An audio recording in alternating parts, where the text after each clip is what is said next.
Okay, real quick. There are 8 notes in any given major scale.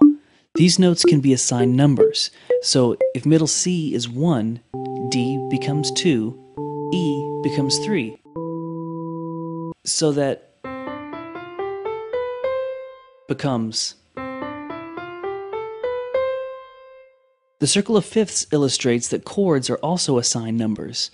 Major 1, minor 2, minor 3, major 4, and so on. So, the following is a musical interpretation of pi to 31 decimal places at a tempo of 157 beats per minute, which is incidentally 314 divided by 2.